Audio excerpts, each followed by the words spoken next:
আজকের ভিডিওতে আমরা জানবো সেই 5 জন ফুটবলারের কথা যারা বর্তমানে সর্বোচ্চ বেতন পাচ্ছেন ফুটবল বিশ্বে। মেসি, রোনালদো, এমবাপ্পে, হল্যান্ড আর বেনজিমার মাসিক আর বার্ষিক ইনকাম শুনলে আপনিও চমকে যাবেন। চলুন শুরু করা যাক। প্রথমে রয়েছে ক্রিস্টিয়ানো রোনালদো। সৌদি আরবের ক্লাব আল নাসরে খেলে। রোনালদো বর্তমানে বিশ্বের সবচেয়ে বেতনপ্রাপ্ত ফুটবলার। মাসিক বেতন প্রায় $26.8 মিলিয়ন, যা বাংলাদেশি টাকায় প্রায় 295 কোটি টাকা। বার্ষিক বেতন প্রায় $322 মিলিয়ন, বাংলাদেশি টাকায় 3500 কোটি টাকা। এই বেতনের মধ্যে বেসিক বেতন ছাড়াও রয়েছে ব্র্যান্ড ডিল, সামাজিক মিডিয়া ইনকাম এবং স্পন্সরশিপ ডিল। রোনালদো এখন শুধু মাঠেই নয়, আয়ের দিকেও অন্য সব ফুটবলারদের পেছনে ফেলে দিয়েছেন। নাম্বার 2-এ রয়েছে কারিম বেনজিমা। 2023 সালে আল ইত্তিহাদে যোগ দেওয়ার পর কারিম বেনজিমার আয় কয়েক গুণ বেড়ে গেছে।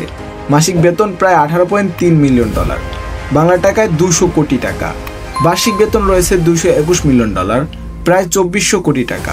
বেনজিমার বেতনের বড় অংশ আসে তার সাইনিং বোনাস ও সৌদি আরব স্পন্সর চুক্তি থেকে। নাম্বার 3-এ রয়েছেন কিলিয়ান এমবাপ্পে, রিয়াল মাদ্রিদের বর্তমান স্ট্রাইকার। মাসিক বেতন প্রায় $6.2 মিলিয়ন, বাংলা টাকায় 68 কোটি টাকা এবং বার্ষিক বেতন প্রায় $75 মিলিয়ন, প্রায় 820 কোটি টাকা। এছাড়াও এমবাপ্পে নাইক, হবলোট, ইএ স্পোর্টস এর মতো বড় ব্র্যান্ডের সাথে যুক্ত। তার বয়স মাত্র 26, অথচ এর মধ্যে ইনকামের দিক দিয়ে তিনি কিংবদন্তিদের কাতারে।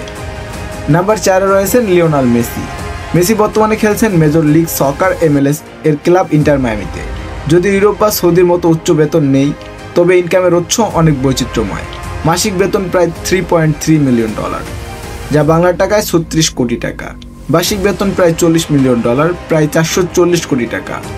তবে অ্যাপেল, এডিডাস এবং অন্যান্য চুক্তির মাধ্যমে তার বার্ষিক ইনকাম দাঁড়ায় $135 মিলিয়ন, প্রায় 1450 কোটি টাকা। মেসি এখন শুধু একজন খেলোয়াড়ই নয়, বরং একটা বিশ্ব ব্র্যান্ড।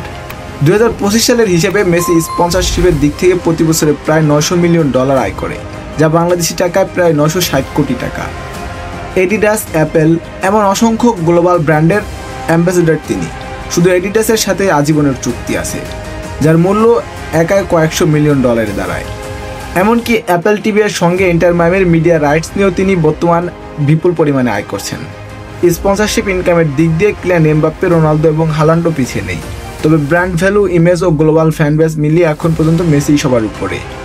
এবং সর্বশেষ নাম্বার 5-এ রয়েছে আর্লিং হাল্যান্ড। ম্যানচেস্টার সিটির গোল মেশিন আর্লিং হাল্যান্ড তার দুর্দান্ত পারফরমেন্স পাশাপাশি বেতনের দিক থেকেও শীর্ষে আছেন। মাসিক বেতন প্রায় $2.4 মিলিয়ন, যা বাংলাদেশি টাকায় 26 কোটি টাকা। বার্ষিক বেতন প্রায় $29 মিলিয়ন, প্রায় 320 কোটি টাকা। এডিডাস, বেটস এবং অন্যান্য ব্র্যান্ড থেকেও মোটা অঙ্কের আয় করেন হাল্যান্ড।